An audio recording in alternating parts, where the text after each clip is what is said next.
Tune in to CNN Philippines tomorrow, June 30th, as we bring you the inauguration of the country's 17th president live from the National Museum in Manila. Join me and senior anchor Rico Hizon for our special coverage beginning at 9 a.m.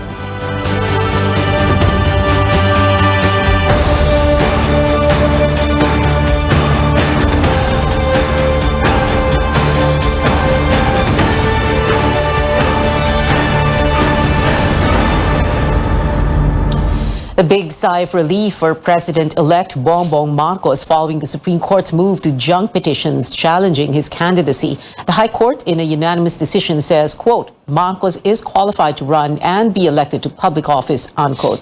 The court makes it clear his certificate of candidacy is valid and in accordance with the law. That's why the Commission on Elections was right in its decision. Well, yes, at least that clears that removes all of the questions that they have raised as to my my qualification to run for president at all. So we knew it was coming. We didn't know it would come now, but of course I'm very glad that we can now proceed without that in the back of our head. Marcos there speaking to reporters in Cebu after attending a mass oath-taking of local officials. For his part, former COMELEC Chairman Saidamen Pangarungan hails the High Court's decision for upholding the poll body's resolution dismissing the petitions. No word yet if petitioners will still file a motion for reconsideration. Well, President-elect Marcos names two more appointees, including outgoing Solicitor General Jose Calida as the next Commission on Audit chairman. Marcos, however, has yet to designate chiefs for other key cabinet posts. Our Rex Sumito joins us live from the Marcos headquarters in Mandaluyong City. Rex, can you tell us more about the new appointments and what reasons were given for the still vacant cabinet posts? Well, Calida was Justice Undersecretary in the first 3 years of the Marcos administration. He also supported Bongbong Marcos and Rodrigo Duterte in the 2016 national elections. In fact, he's one of the leaders of the so-called Alyansang Duterte Bongbong at that time. Press Secretary-designate Trixie Angeles did not explain why Marcos chose Calida as a COA chief. She only cited his past roles during her press briefing this afternoon. Marcos, meanwhile, also appointed Jose Arnulfo Wick Veloso to head the Government Service Insurance System. Veloso is the president and CEO of the Philippine National Bank. He also served as president of the Bankers Association of the Philippines. The president-elect, however, has yet to designate secretaries for other key departments. Among them, the Health Department, with the country still in the middle of pandemic. The Department of Energy, Foreign Affairs, Environment and Natural Resources, among others. Sinusuri pa po kasi nila, as you know, talaga tayo ng applications process at saka mayroong proseso para sa pag-evaluate. Dahil nga, sinasabi nyo, mahalaga yung mga posisyon na ito, hindi ito pwedeng madaliin yung proseso. The Marcos team, meanwhile, says all is set for the presidential inauguration at the National Museum in Manila tomorrow. Preparations Committee head Franz Imperial says they're hoping that everything will go smoothly as planned. Back to you, Pia. Rex and Mito there reporting. Up next on CNN Philippines, the Securities and Exchange Commission upholds an earlier decision to shut down online news group Rappler a day before the new administration takes over. And Vice President Leni Robredo prepares to step down from her post. We revisit the last 6 years of her term with Anjo Alimario. This is Newsnight, where we go above and beyond headlines.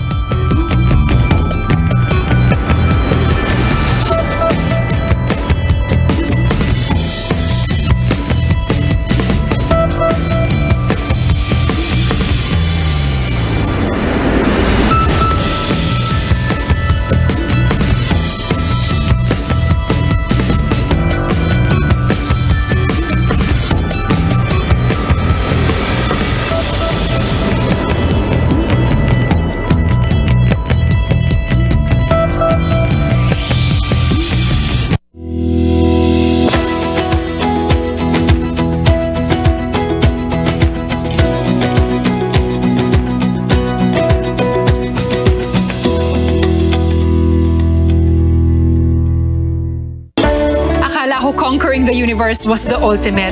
But there's more. Dahil tinawag ko ako ng Panginoon for a major purpose. To guide the youth, help communities, and to bring others closer to Him. Kaya I take care of my health through proper diet, exercise, and MX3 capsule. I am ready to serve. Kasi para sa Panginoon, hindi lang ako fourth runner-up. First place ako sa puso niya.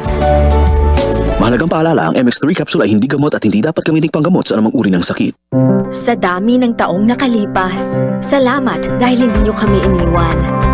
Dahil sa inyong tulong, mas naging maayos ang akala namin nakalimutan na. Basta't nariyan kayo, alam naming hindi mapapabayaan ang aming paghihirap para sa sarili, sa pamilya, sa kapwa, at sa bansa. Kampante kami, basta't kasama kayo.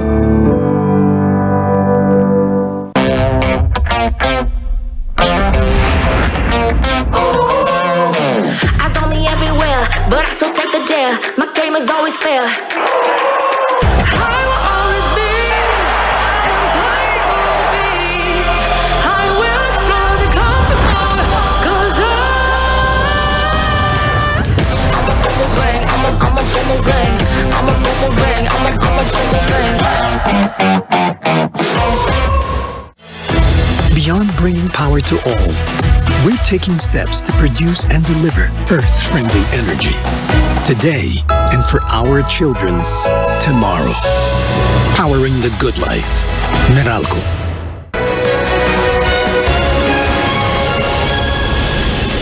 This is CNN Philippines. Online news group Rappler has been ordered to shut down again. The Securities and Exchange Commission upheld an earlier decision to close Rappler down in a June 28 order. In 2018, the SEC revoked the registration of Rappler for supposedly violating foreign ownership rules when it allowed U.S. investment firm Omidyar Network to hold an investment instrument called Philippine Depositary Receipts, or PDRs. Omidyar donated PDRs to Rappler staff in a move to resolve foreign ownership issues, but the SEC says this does not mitigate or cure Rappler's supposed violation. Rappler continued to operate despite the revocation in 2018, arguing that PDRs do not give foreign ownership rights. It is business as usual for Rappler again. The news organization says it will appeal the SEC's latest decision since the proceedings were, quote, highly irregular. The National Telecommunications Commission moves to review broadcast block time deals. The regulator issued a memorandum directing all TV and radio companies to submit block time agreements for the agency's approval.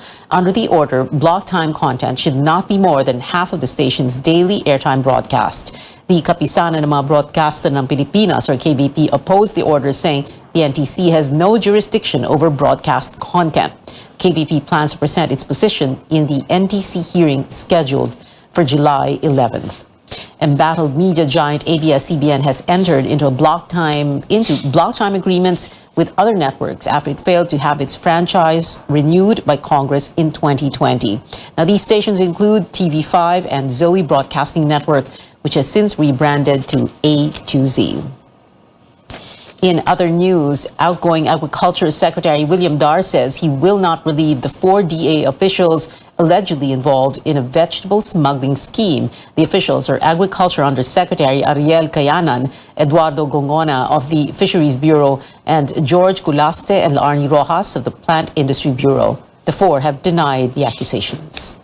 Pong na-relieve, basta ongoing yung investigation. We have a continuing investigation and we will take note of the Senate report. Baka makatulong doon sa aming investigation. Dar says it is up to President-elect Marcos, the next agriculture chief, if he will pursue the DA's probe on the alleged vegetable smuggling. Dar and Marcos have yet to meet for formal transition talks. Meanwhile, Customs Commissioner Ray Guerrero laments the Senate committee report listing him as among the alleged protectors of smugglers. He said the National Intelligence Coordinating Agency, or NICA, confirmed BOC officials were not included in the intelligence reports submitted to outgoing Senate President Tito Soto. Soto says it's now up to the ombudsman to look into the accusations.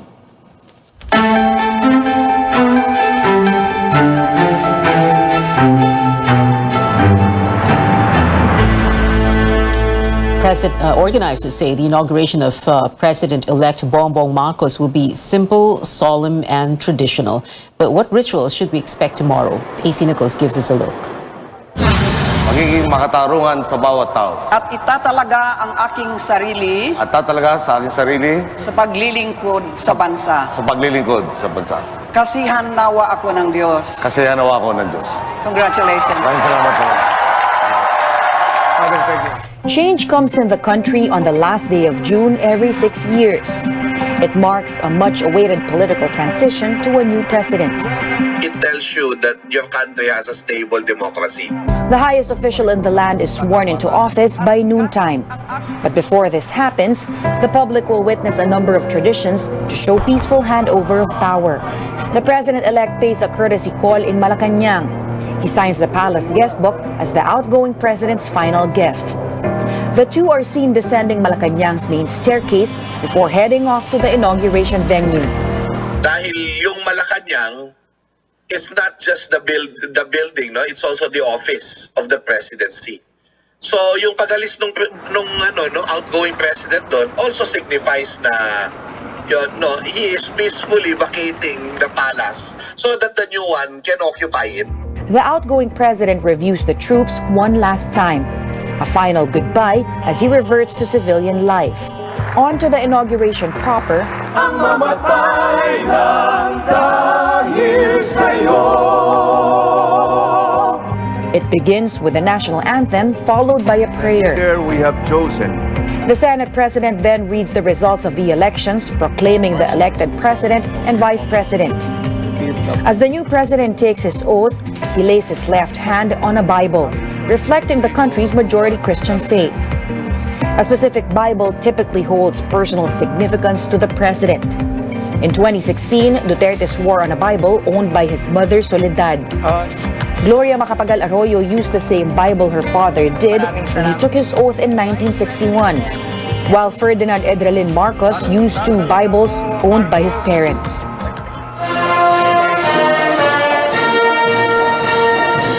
After the oath, the traditional presidential anthem is played with the appropriate drum rolls and trumpet sound. The armed forces renders its first 21-gun salute to the new commander-in-chief, who then gives his first official speech as president. Ano yung pinaka-cornerstone ng gobyerno mo? But also, it is a call for unity. Kasi ano na yun, di ba? Bitter election, how do you make people come together? An inaugural parade traditionally takes place after, though some presidents skip the fanfare to cut costs. Back to Malacanang, the Presidential Security Group honors the first family. The new president ascends the main staircase, symbolizing his rise to the highest position in the land. In the same occasion, the president leads the oath-taking of cabinet members and other appointed officials. He also holds his first cabinet meeting. Inaugural traditions bear significance because they demonstrate a sense of democratic continuity. The occasion also reflects the responsibility and work that the new administration will take on. AC Nichols, CNN Philippines. Vice President Leni Robredo bids goodbye to her second home for the past 6 years, a day before she steps down from office. What legacy is the 14th Vice President leaving behind? And did she regret running for president? Anjo Alimario tells us Robredo is ending her term in high spirits. If I have to do it all over again, knowing what the results will be, I will still do it. Maria Leonor Leni Robredo looks back on her 6-year journey as the country's vice president. She failed in her bid for the presidency, but Robredo says she has no regrets. Largely sidelined by the administration, and with all the attacks, disinformation, and lies thrown their way, Robredo says she's proud that she converted her office from ceremonial into advocacy-driven. Looking back, iniisip namin ng mga staff na siguro kung sobrang dali lang sa atin mag-request ng pera, hindi siguro tayo naging ganito ka-creative. For the 4th straight year, her office got an unqualified opinion from the Commission on Audit. She says she's both excited and sad leaving her office. After tomorrow, makakapanood na ulit ako ng mga K-drama. After tomorrow, mababasa ko na yung lahat na librong naghihintay basahin. Pero yung malungkot for me, yung mga taong iiwan. If there's one crucial decision that she won't forget was the day she accepted President Duterte's challenge to lead the anti-drug war through the Interagency Committee on Anti-Illegal Drugs. Kahit 18 days lang yung binigay sa amin, those were the parang best 18 days of our OVP life. Kasi talagang we worked the hardest during those 18 days. Kasi alam namin na tatanggalin ako at any time. Robredo vows to fight the machinery of disinformation. Kailangan magkaisa na yung taong bayan para salbahin yung ating demokrasya. Kasi kung wala tayong gagawin, gigising tayo na isang umaga na marirealize natin na wala na yung mga freedoms na pinaglaban natin for a very long time. Robredo is leaving the political limelight, but she'll remain busy setting up Angat Buhay NGO for her dream of making it the widest voluntary network in the country a reality.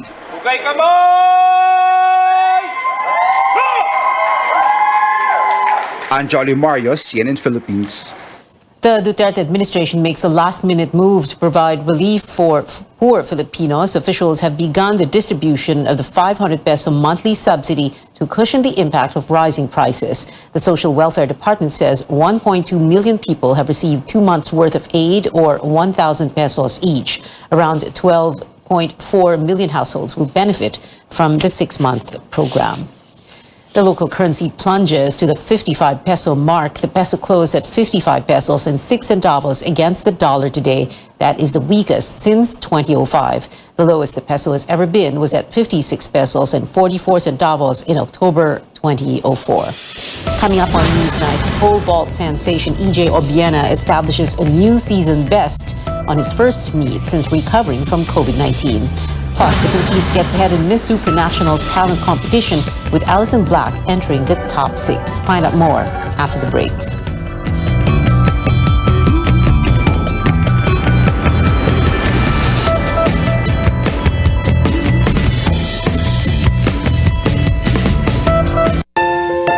Fried chicken? Timplang happy! With easy-to-cook Magnolia Chicken Timplados. Iba't ibang sarap ng chicken, kaya. Anong Magnolia Chicken Timplados mo? Iba't ibang easy chicken sarap.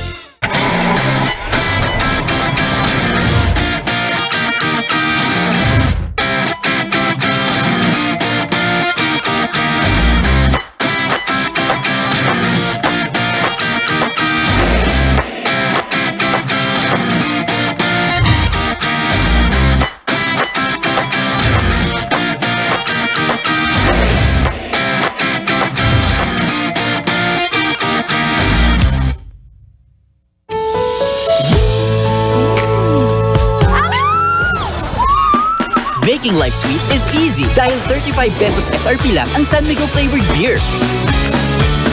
Make life sweet with San Miguel flavored beer. Malaking bagay yung mga farm to market road tulad ng mga expressways natin. Kasi pag humahango ka ng di-deliver, mapapabilis yung deliver niya.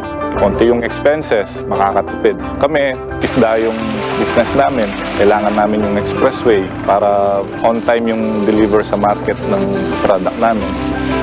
Our expressways provide faster access to local agriculture and livestock suppliers. Expressways, road infrastructure plays a very significant role in accelerating agricultural production. This is one of the key components for development, as it promotes access to economic and social services, generating increased agricultural income and productive employment.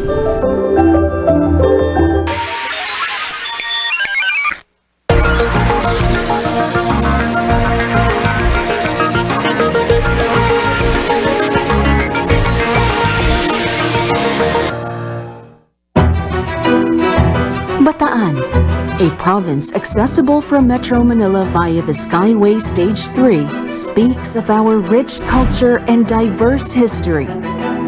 Minsan na nasaksihan ng kasaysayan ng pagbagsak ng Bataan, ngunit mapalad ang kasalukuyang henerasyon dahil sabay-sabay nating nasasaksihan ang pag-angat nito. Very diverse talaga yung aming tourist products dito sa lalawigan ng Bataan. Kaya napakagandang bisitahin.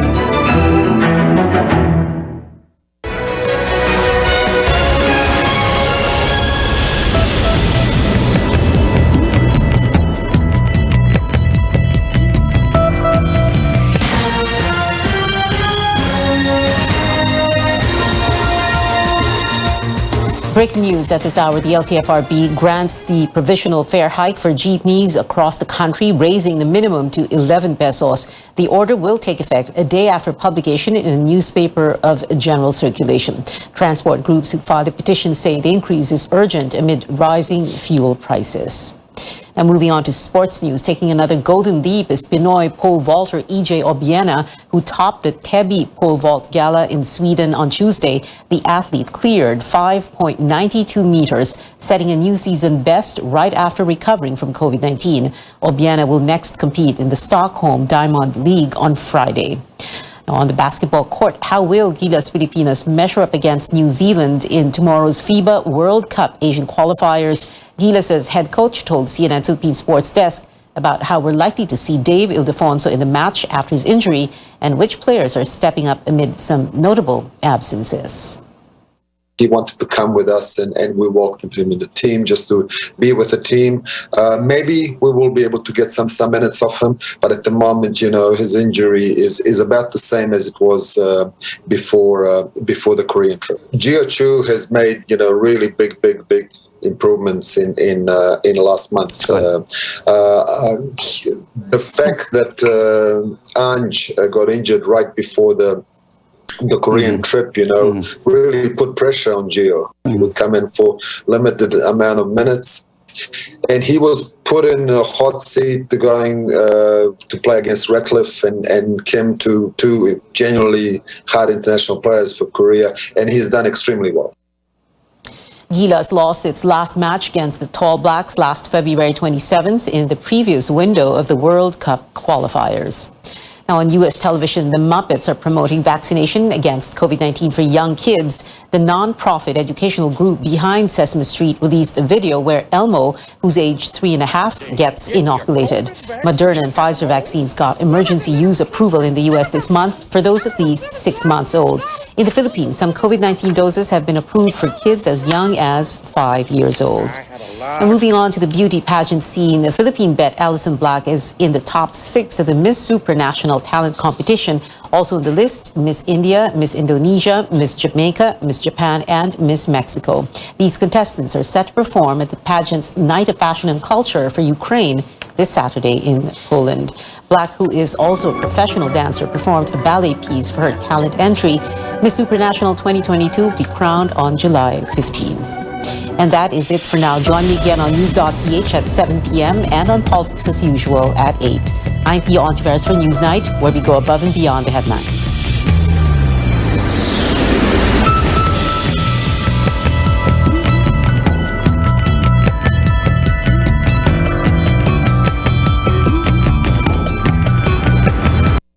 This program is brought to you by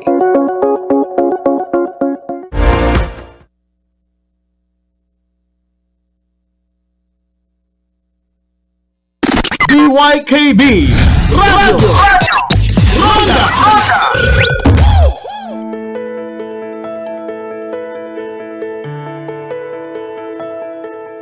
Has your back ever hurt from lifting objects or sitting down for quite some time? You might think it was bad form or bad posture, but it could be a symptom of a very common condition called scoliosis. Scoliosis can be very uncomfortable if it isn't addressed the proper way. Now, today, we'll learn more about our spine and how to treat and prevent scoliosis. I'm Dr. Freddy Gomez, and welcome to MedTalk Health Talk on CNN Philippines.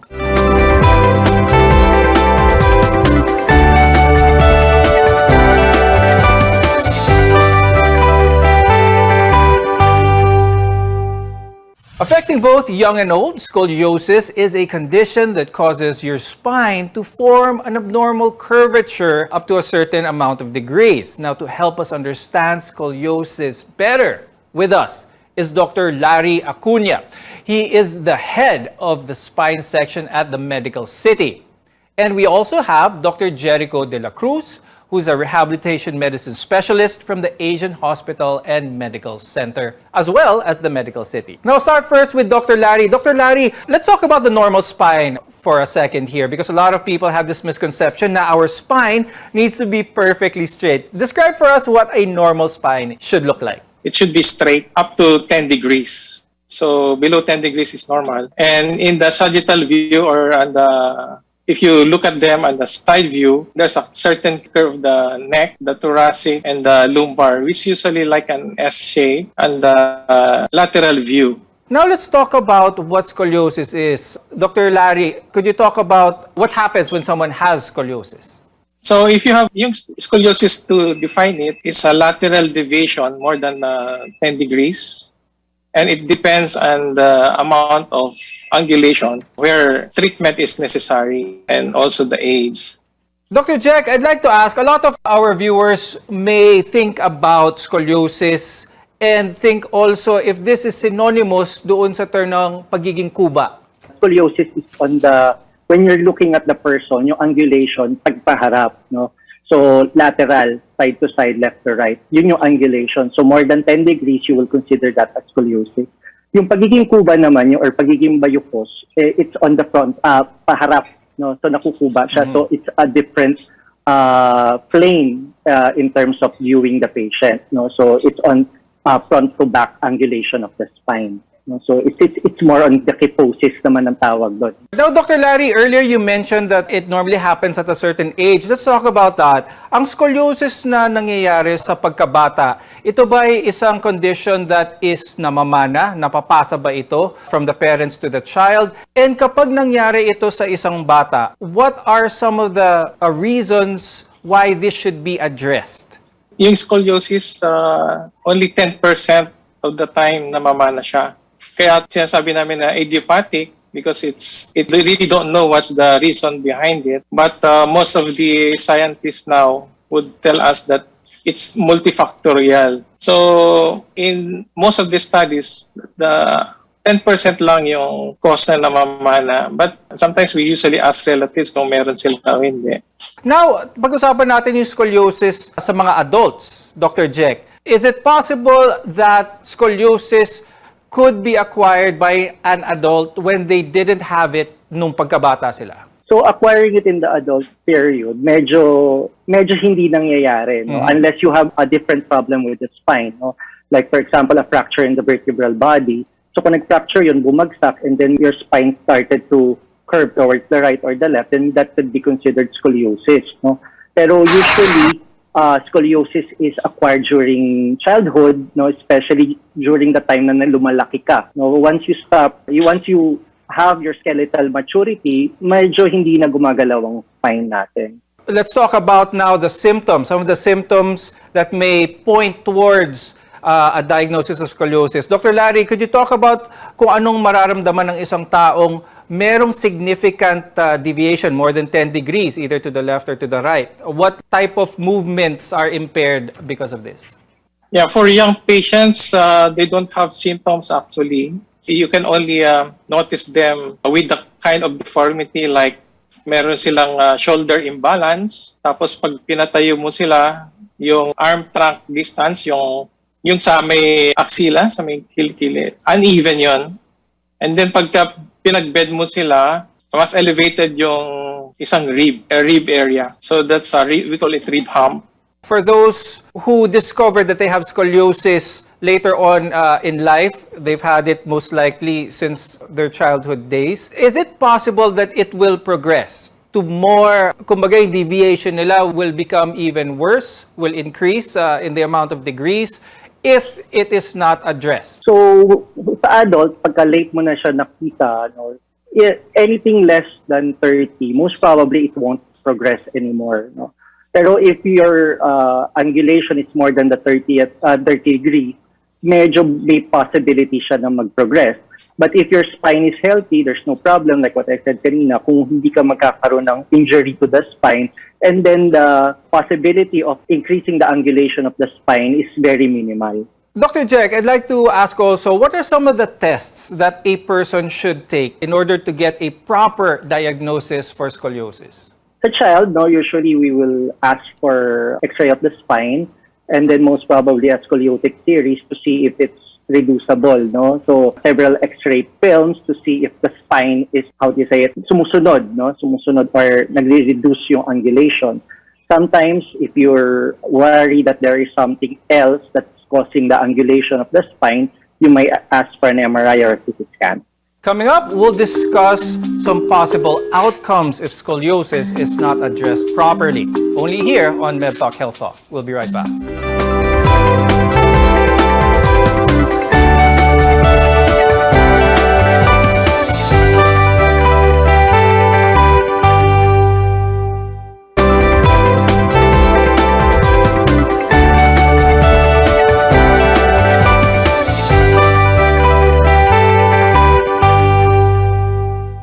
I'm Dr. Freddy Gomez and welcome back to MedTalk Health Talk, where caring is our calling.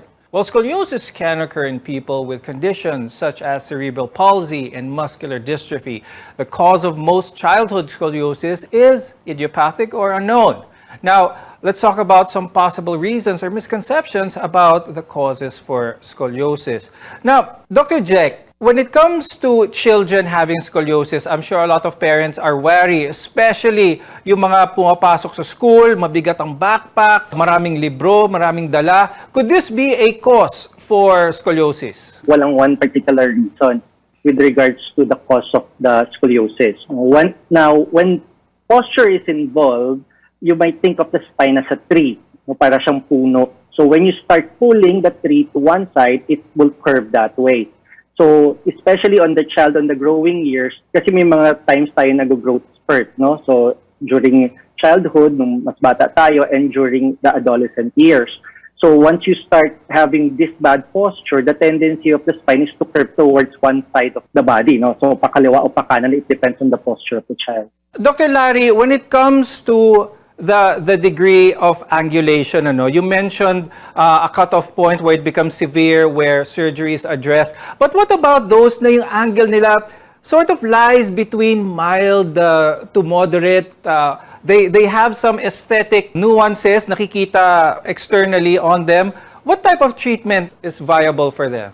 If it is noticeable already, nasa moderate stage na siya, usually mga 30 degrees na siya. But when you catch them early, like 10 degrees to 25 degrees, proper exercises and muscle strengthening would be the proper treatment.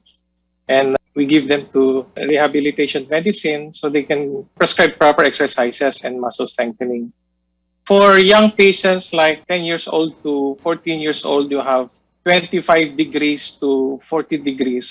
We require them to have a brace to prevent it from progressing and somehow correct the deformity. Dr. Jack, Dr. Larry mentioned na mayroong mga exercises na ginagawa pwede gawin sa bata as part of the therapy in order to correct mild to maybe moderate scoliosis. What types of exercises do you do to your patients kapag nasa range siya na ganito? We have this thing called the clap exercises. So that's the exercises for the angulation of the spine. So it depends on the apex, no? Which means kung saan umikot yung spine, no? Yung vertebra na umikot to make the spine angulate to one side, no? So it really depends on that. Then there are several exercises for that. Proper posture, kailangan din i-enhance yung posture ng child so that the spine grows upright, no? Hindi pa side. And then you have your core muscle exercises to strengthen the back, the abdominals, the legs, and the arms.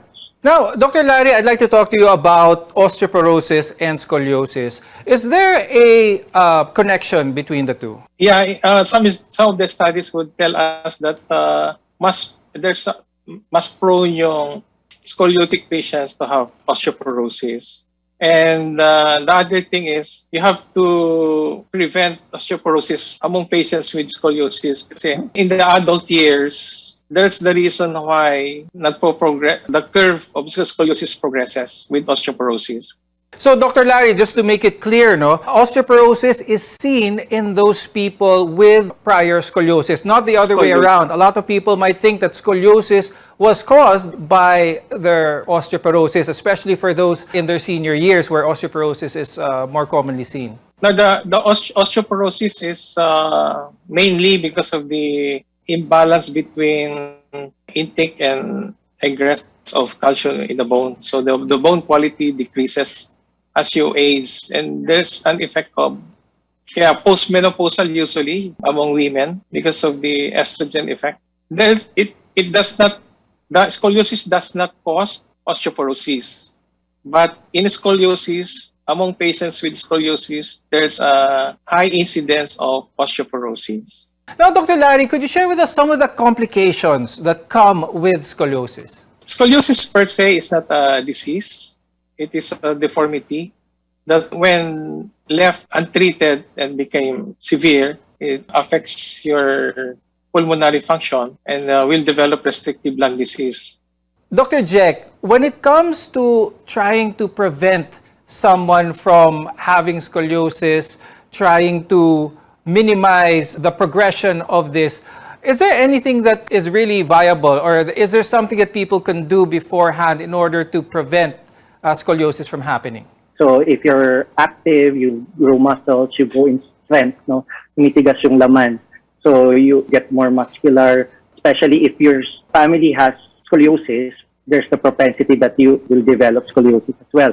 But if you practice proper posture, you're active, you exercise a lot, then most probably mas maaagapan siya. Coming up, we'll discuss the proper treatment and more prevention tips for scoliosis. You're watching MedTalk Health Talk.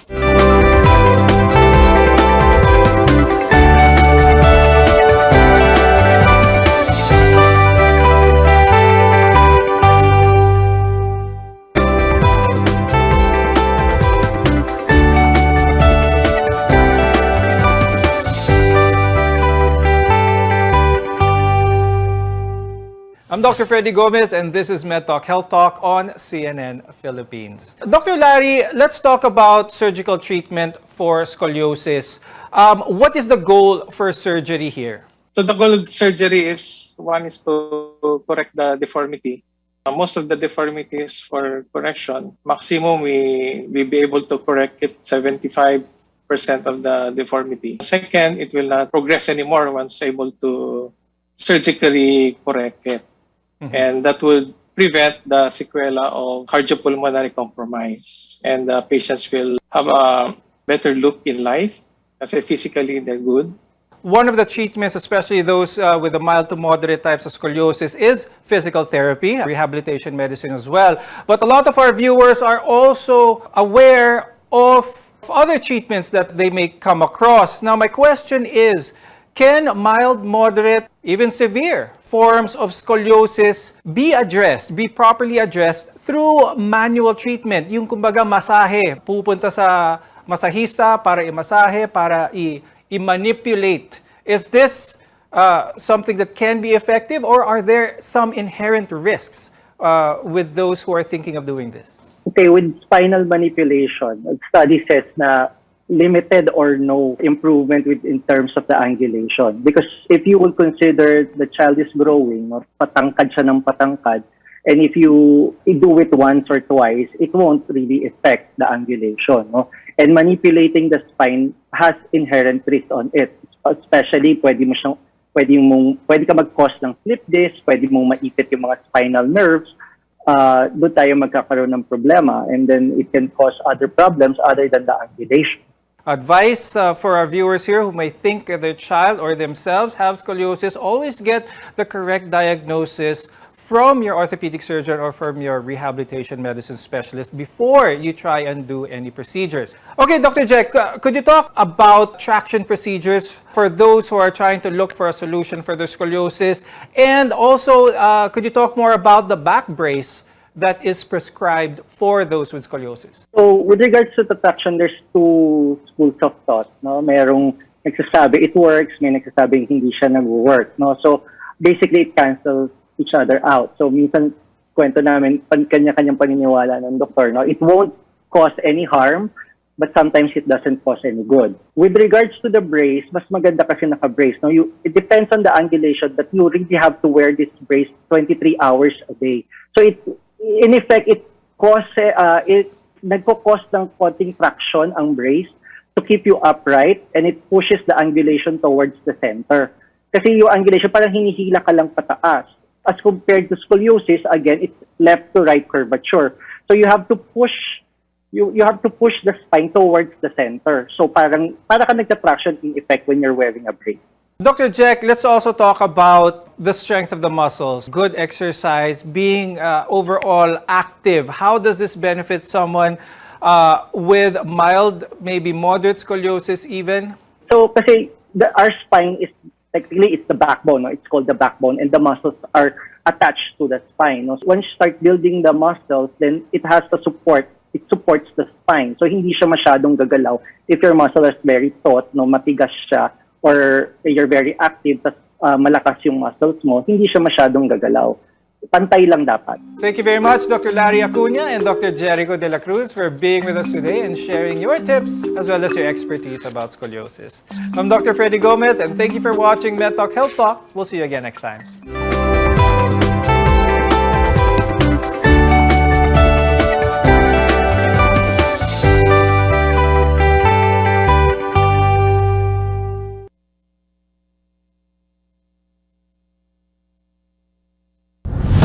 RPN Regional AM radio stations nationwide welcomes CNN Philippines, a first on